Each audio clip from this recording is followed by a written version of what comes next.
গঙ্গার ধারে দাঁড়িয়ে থাকা দুটি মন্দির, একদিকে দক্ষিণেশ্বর যেখানে শুরু হয়েছিল এক মহাযাত্রা, আর অন্যদিকে বেলুড় যেখানে সেই যাত্রা পেয়েছিল চূড়ান্ত পূর্ণতা। আজ আমি চলে এসেছি আমার দুদিনের কলকাতা সফরের প্রথম দিনে। আজকের গন্তব্য দক্ষিণেশ্বর আর বেলুড় মঠ। এখন আমি আছি চিনার পার্কে, আর এখান থেকে ক্যাবে করে চলে যাচ্ছি দক্ষিণেশ্বর। কলকাতার বাসে চাপার খুব ইচ্ছা ছিল, কিন্তু যেহেতু বাসের রুট জানা নেই তাই আর বাসে চাপতে পারছি না, তাই ওলা বুক করেই চলে যেতে হচ্ছে আমাদেরকে। কলকাতার রাস্তাঘাট যতটা সুন্দর, তো ওই যে দূরে দেখতে পাচ্ছ একটা টিলা, ওটা হচ্ছে আবর্জনার পাহাড়। সেম দিল্লি শহরেও রয়েছে আমাদের। আস্তে আস্তে আমরা পৌঁছে গেলাম দক্ষিণেশ্বরে।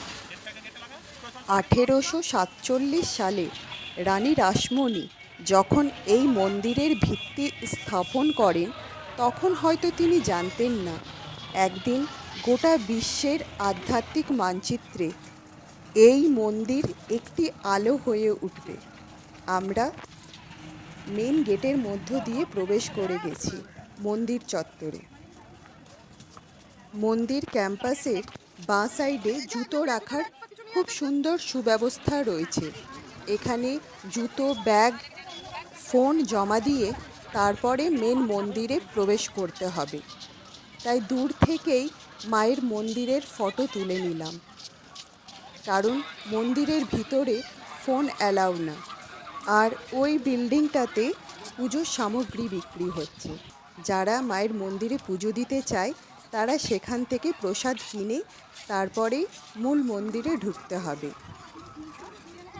এই মন্দিরেই রামকৃষ্ণ পরমহংসদেব মা কালীকে দেখেছিলেন জ্যান্ত, জীবন্ত, প্রাণময় রূপে।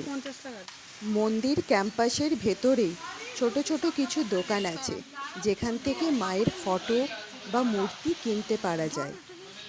আর তার পাশেই রয়েছে ফুড প্লাজা। যেহেতু আমাদের পুজো দিতে অনেক দেরি হয়ে গেছিল, তাই পুজো দিয়েই সঙ্গে সঙ্গে আমরা চলে এসেছিলাম ফুড প্লাজাতে খাবার খেতে। আর এই গরম গরম ডালের কচুরি আর আলুর দম অসাধারণ খেতে ছিল, আর সঙ্গে নিয়েছিলাম ধোসা। কিন্তু কচুরিটা খেতে ছিল অসাধারণ। মন্দিরের পার্কিং এরিয়ার পাশে যে এক্সিট গেটটা আছে, আমরা সেই দিক থেকে বেরিয়ে সেই রাস্তা বরাবর এগিয়ে যাচ্ছি মা ভবতারিণী জেটি ঘাটের দিকে। দুপাশারই প্রচুর দোকান রয়েছে। আর দক্ষিণেশ্বর থেকে বেলুড় মঠ যেতে ভাড়া প্রতিজন 11 টাকা করে। সেখানে আমাদের মতন আরও সবাই অপেক্ষা করছিল বোটের জন্য। আর দেখতে দেখতে আমাদের অপেক্ষার অবসান ঘটিয়ে একটা বড় সাইজের মোটর চালিত বোট এসে হাজির।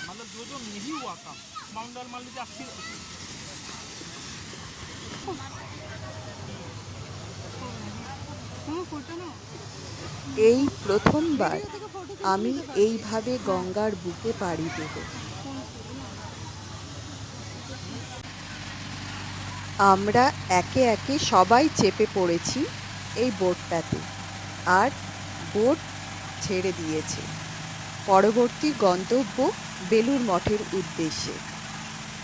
সবসময় শুধু টিভিতে আর ভিডিওতে দেখে এসেছি এইভাবে বিদ্যাসাগর সেতুর নিচ দিয়ে গঙ্গাতে বোটে করে এগিয়ে যাওয়া। আজ প্রথমবার নিজে এইভাবে যখন যাচ্ছি, মনটা আনন্দে ভীষণভাবে ভরে উঠছে। আর চারিদিকের দৃশ্য এত সুন্দর লাগছে মা গঙ্গাকে দেখতে। আর এইদিকে দেখো অনেক ঘাট বানানো আছে যেখান থেকে লোকেরা স্নান করছে। হঠাৎ দেখলাম কয়েকটা ছেলে সাঁতার কাটতে কাটতে আমাদের বোটের মধ্যে উঠে পড়ল। আমরা সঙ্গে সঙ্গে কিছু ফটো বা রিলসও বানিয়ে নিলাম।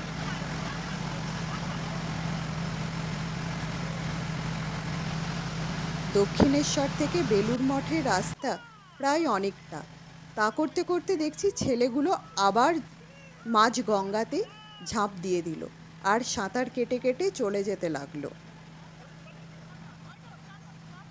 এই পুরনো দিনের বাড়িটা দেখো, দেখে মনে হচ্ছে যেন কত ইতিহাস নিজের বুকে লুকিয়ে রেখেছে।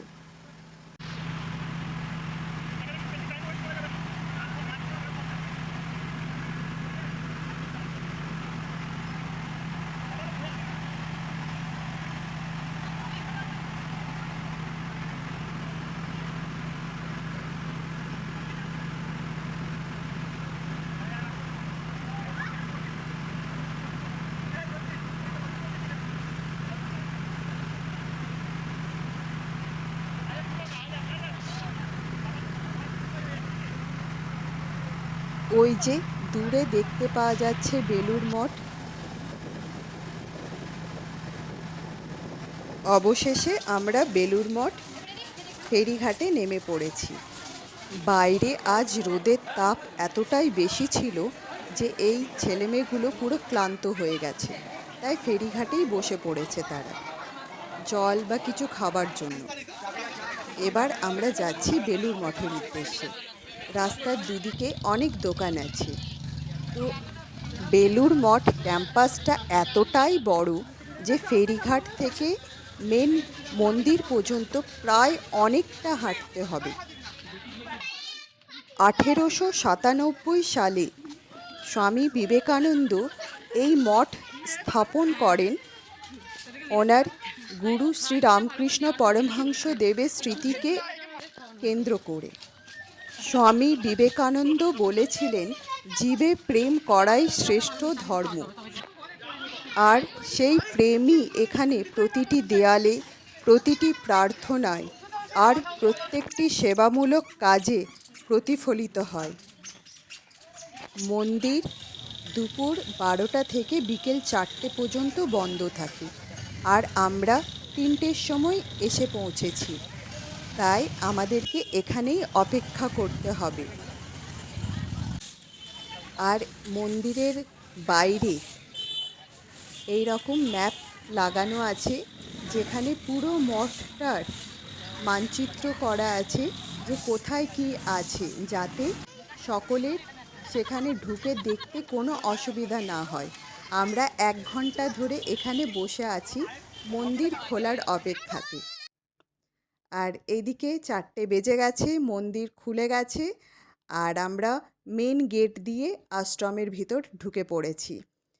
মেন গেট থেকে বেলুড় মঠ মূল মন্দির পর্যন্ত প্রায় অনেকটাই হাঁটতে হচ্ছে। আর যারা হাঁটতে পারবে না, মানে বয়স্ক মানুষরা, তাদের জন্য ব্যাটারি গাড়ির ব্যবস্থা রয়েছে।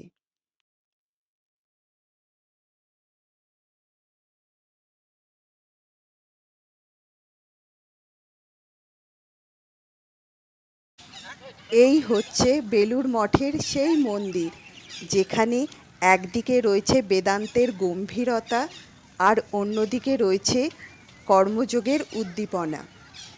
এই মন্দিরে ঈশ্বর কোনো একটা রূপে নেই, ঈশ্বর রয়েছেন সব রূপে, সব প্রাণে। একদিকে মা গঙ্গা বয়ে যাচ্ছে, অন্যদিকে মন্দিরের ভিতরে যেহেতু ফোন নিয়ে যাওয়া যায়নি, তাই ভিতরের ধ্যানমগ্ন পরিবেশ দেখাতে পারলাম না। মূল মন্দির ছাড়া আরও অনেক মন্দির রয়েছে। এটি হচ্ছে মাতৃ মন্দির, মা সারদা দেবীর উপাসনা হয় এখানে। আর সামনেই হচ্ছে গঙ্গার ঘাট, যেখান থেকে সবাই বাড়িতে পুজোর জন্য গঙ্গা জল নিয়ে নিয়ে যাচ্ছে। ঘাটটা খুব সুন্দর। মঠের মূল মন্দির যদি এই বেলুড় মঠের আত্মা হয়, তাহলে ওই দূরে ওই বাড়িটা হচ্ছে এই মঠের প্রাণ, মানে স্বামী বিবেকানন্দের বাড়ি, যেখানে উনি সাধনা করতেন আর সমাধি নিয়েছিলেন। ওনার ব্যবহৃত খাট, চেয়ার আরও অনেক জিনিসপত্র সেখানে রাখা রয়েছে। যখন আমি বেলুড় মঠে ঢুকি, এক অদ্ভুত শান্তি আমায় ঘিরে ধরে। গঙ্গার হাওয়ায় যেন ভেসে আসে স্বামীজির কণ্ঠস্বর, উঠো, জাগো, লক্ষ্যে না পৌঁছানো পর্যন্ত থেমো না।